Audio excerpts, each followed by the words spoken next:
On the front lines, let's get right to the committee's work. You're now chairman. What do you face? Who are you going to subpoena first? You know, I can't say who we'll subpoena first, in part because... I meant that as a joke, because I know there's going to be a list. But it's an important point.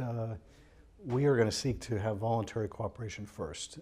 So whether it's witnesses or going to businesses in an effort to get documents, you know, it's our practice to always seek voluntary compliance first.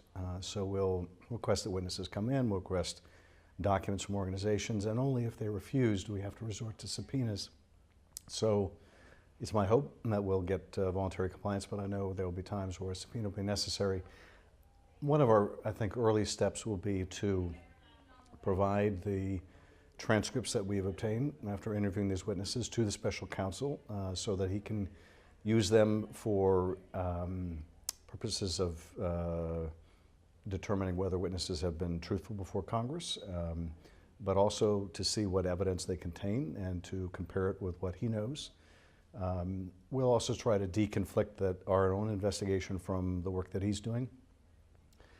There are a number of witnesses that we're both deeply interested in. Michael Cohen, for example, I would love to come back to our committee. We know now, because of his guilty plea, that there were things he told our committee that were not true. But we don't know whether there were other things that he would also now like to tell us that he did not the first time around. So we're deeply interested in his cooperation.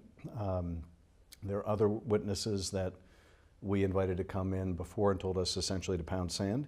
Now we'll have the ability to say, well, you can come in voluntarily or you can come in through a subpoena. And is Jared Kushner one of those people? He may be one of those people. He did come and testify before the committee. There were a number of questions he was not willing to answer. But he was allowed to leave. I mean, he was allowed to not answer questions. And the Republicans kind of suggest to him that, hey, you don't have to answer this if you don't want to. Different atmosphere now that you're chairman?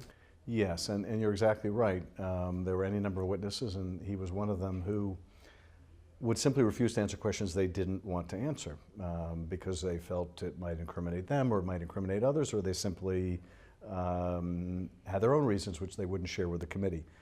Sometimes they claimed bogus privileges.